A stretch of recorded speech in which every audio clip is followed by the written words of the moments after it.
नमस्कार दोस्तों, स्वागत है आप सभी का एक बार फिर से। दोस्तों, अगर आप अपनी लाइफ में कुछ नया सीखना चाहते हैं तो चैनल को सब्सक्राइब जरूर करिएगा। शास्त्रों में जन्माष्टमी के व्रत को बड़ा महत्वपूर्ण माना गया है। इस व्रत को करने से हजारों यज्ञ और अनेकों व्रत करने से जो फल प्राप्त होता है वो फल एक साथ मिल जाता है। यह व्रत 7 जन्मों के पापों को नष्ट कर देता है। इस व्रत को करने से भगवान कृष्ण का हाथ आप पर हमेशा रहता है और साथ ही धन की कभी कमी नहीं आती है। इस दिन कृष्ण की पूजा करने से सुशील संतान की प्राप्ति दी घायु तथा सुख समृद्धि की प्राप्ति होती है। जन्माष्टमी का पर्व मनाकर हर मनोकामना को पूर्ण किया जा सकता है। जिन लोगों का चंद्रमा कमजोर हो उन्हें इस पर्व की पूजा से विशेष लाभ मिलते हैं। आज के इस वीडियो में हम आपको बताएंगे जन्माष्टमी पर कान्हा की पूजा की संपूर्ण विधि के बारे में। उनकी पूजा कब करे, कैसे करे, वो कौन सी चीजें हैं जिन्हें पूजन में शामिल करने से भगवान कृष्ण की विशेष कृपा मिल जाती है। साथ ही बताएंगे उन्हें किन खास चीजों का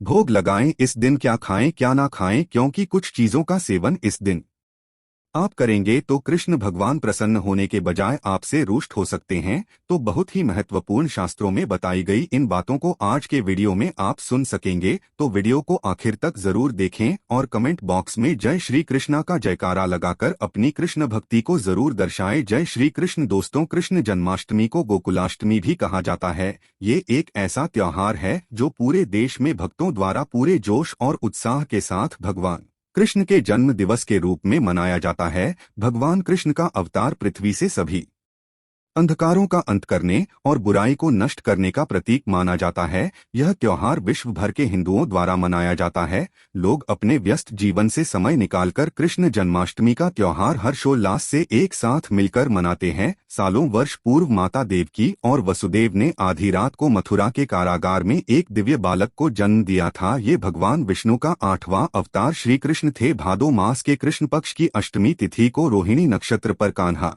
ने जन्म लिया था। इसीलिए हर साल कृष्ण जयंती पर कान्हा के बाल स्वरूप की पूजा की जाती है। पृथ्वी पर श्री कृष्ण के जन्म का मुख्य उद्देश्य उस समय व्याप्त सभी बुराइयों को खत्म करना, धरती से सभी बुरी शक्तियां को दूर करना और धर्म की स्थापना करना था, जिसे समय उनके मामा कंस ने लोगों के जीवन को दुखदायी बनाकर रखा था। इस साल जन्माष्टमी पर अत्यंत शुभ वृद्धि और ध्रुव योग का संयोग बन रहा है, जो इस दिन का महत्व बढ़ा रहा है। वृद्धि योग में कान्हा के साथ मां लक्ष्मी स्वरूप राधा रानी की पूजा से घर में सुख समृद्धि का वास होता है, अक्षय पुण्य की प्राप्ति होती है। इस दिन हर व्यक्ति अपने अपने तरीके से भगवान कृष्ण को प्रसन्न करने के उपाय करता है, विशेष पूजा पाठ करता है। ऐसे में हम आपको बताएंगे कि जन्माष्टमी की पूजा में क्या चीजें बेहद है जरूरी, जिनके बिना भगवान कृष्ण की पूजा मानी जाती है अधूरी। लेकिन दोस्तों, उससे पहले आपसे रिक्वेस्ट करते हैं कि वीडियो को लाइक जरूर करिएगा, दोस्तों को शेयर कर दीजिएगा और अगर आपने अभी तक चैनल को सब्सक्राइब नहीं किया है तो चैनल को सब्सक्राइब करके जरूर दबाइएगा। दोस्तों,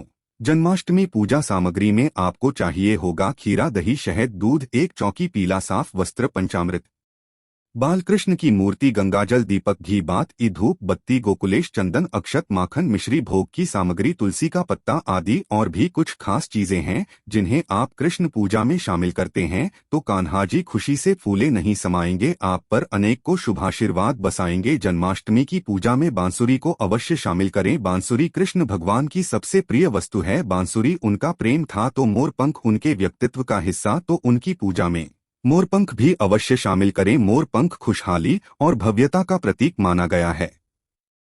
जन्माष्टमी पूजा में भगवान कृष्ण के साथ गाय की मूर्ति या गाय की प्रतिमा को अवश्य रखें। श्री कृष्ण गायों से बहुत प्रेम करते थे, उन्हें गायों का ग्वाला गोपाल कहा जाता है। जन्माष्टमी के दिन घर में छोटा पल्ला या झूला अवश्य रखें। लड्डू गोपाल के लिए बनाए गए भोग में तुलसी पत्र अवश्य डालें। अब बात करते हैं कि जन्माष्टमी के इस पावन पर्व पर भगवान कृष्ण की पूजा किस प्रकार से करनी चाहिए। आप प्रातःकाल जल्दी उठें और स्नान आदि करने के बाद स्वच्छ वस्त्र परिधान करें। घर के मंदिर की साफ सफाई आपको एक दिन पहले ही कर लेनी चाहिए। वैसे तो जन्माष्टमी की तैयारियां पहले से ही शुरू हो जाती है, तो घर की साफ सफाई, घर के मंदिर की सफाई 1-2 दिन पहले ही हो जाती है। सुचिरभूत होने के बाद पूजा आरंभ कीजिए। जो नित्य की पूजा होती है वो पहले की जाती है, जैसे कि धूप दीप प्रज्वलित करें। प्रथम पूज्य गणेश जी के साथ सभी देवी देवताओं का पूजन करें। उसके बाद भगवान श्री कृष्ण का जो बाल स्वरूप है यानी कि जो लड्डू गोपाल है उनकी पूजा करें। कृष्णा जन्माष्टमी के दिन देवकी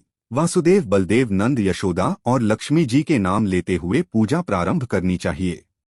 लड्डू गोपाल जी का आप जलाभिषेक करें। आप पंचामृत से अभिषेक कर सकते हैं, कच्चे दूध में केसर मिलाकर अभिषेक कर सकते हैं, गंगाजल से अभिषेक कर सकते हैं, केसर मिश्रित जल से अभिषेक कर सकते हैं, जैसी आपकी इच्छा हो। भगवान कृष्ण का आप स्नान करवाएं, अभिषेक करें, उसके बाद उन्हें सुंदर वस्त्र धारण करवाएं, विधि विधान से उनकी पूजा आराधना करें। लड्डू गोपाल जी को इस दिन झूले में जरूर बिठाना चाहिए, तो आप उन्हें चूल्हे में बिठाकर झूला झूलाइए।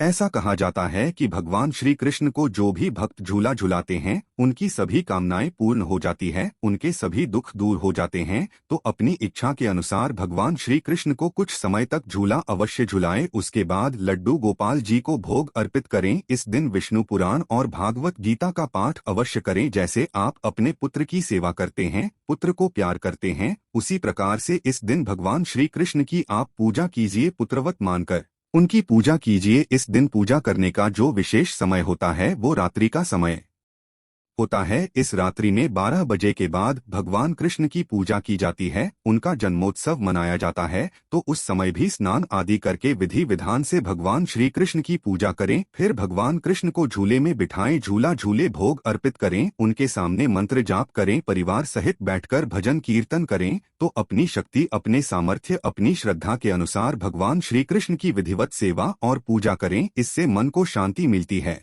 और आप जिस भी कामना से भगवान की पूजा करते हैं वो कामना भगवान श्री कृष्ण पूर्ण करते हैं। इस दौरान भगवान कृष्ण को तरह तरह के भोग लगाए जाते हैं। जन्माष्टमी पर इन विशेष चीजों का लगाए भोग कान्हा हो जाएंगे प्रसन्न और करेंगे आपकी हर मनोकामना को पूर्ण। दोस्तों, भगवान कृष्ण को माखन मिश्री सबसे ज्यादा पसंद है। कहते हैं कि बाल गोपाल बचपन में चोरी छुपे ढेर सारा माखन मिश्री खाया करते थे। ऐसे में आपके घर पर मलाई से ताजा मक्खन निकालकर उसमें मिश्री मिलाकर इसका भोग लगाएंगे तो वे अति प्रसन्न हो जाएंगे। धनिया पंजरी को जन्माष्टमी पर प्रसाद के रूप में बांटा जाता है। जन्माष्टमी पर धनिया के बीज को घी में भुना जाता है और इसमें सूखे मेवे और शक्कर डालकर इसका भोग भगवान कृष्ण को लगाया जाता है। कृष्ण भगवान को पंजरी के साथ पंचामृत का भोग बहुत प्रिय है। लड्डू गोपाल को आप इसका भोग अवश्य लगाएं। मान्यता है कि बिना पंचामृत के श्री कृष्ण की पूजा अधूरी रह जाती है, इसलिए उन्हें पंचामृत का भोग जरूर लगाएं। पंचामृत दूध, दही, घी, शहद, शक्कर आदि से बनकर तैयार होता है। इसे देवताओं का पेय भी कहते हैं। भगवान कृष्ण को लड्डू बेहद पसंद है। सूखी सामग्री से लड्डू बांधने के लिए मेवे, नारियल, मखाना, घी आदि डालकर लड्डू बनाएं, भगवान कृष्ण को अर्पित करें और घर परिवार और मित्र जनों में बांटे। जन्माष्टमी पर भगवान कृष्ण को 56 भोग लगाने का विशेष महत्व है। कहा जाता है कि भगवान इंद्र ने एक बार ब्रजवासियों से रुष्ट होकर वहां खूब वर्षा कर दी थी। इससे बचने हेतु भगवान कृष्ण ने कनिष्ठा उंगली पर गोवर्धन पर्वत को उठा लिया और पूरे ब्रज की रक्षा की। इस दौरान उन्होंने 7 दिनों तक बिना कुछ खाए पिए ब्रजवासियों को इंद्र के प्रकोप से बचाया। जब 8वें दिन बारिश बंद हुई और सभी बाहर आ गए तो माता यशोदा और सभी ब्रजवासियों ने मिलकर 56 प्रकार के स्वादिष्ट व्यंजन बनाकर कृष्ण कन्हैया को खिलाएं। तब से जन्माष्टमी के दिन भगवान कृष्ण को 56 प्रकार के भोग लगाए जाते हैं। दोस्तों, कई बार इस दिन व्रत उपवास करने वाले कुछ लोग यह समझ नहीं पाते हैं कि इस दिन उनको क्या खाना चाहिए और क्या नहीं, जिससे व्रत करने में किसी तरह की दिक्कत ना रहे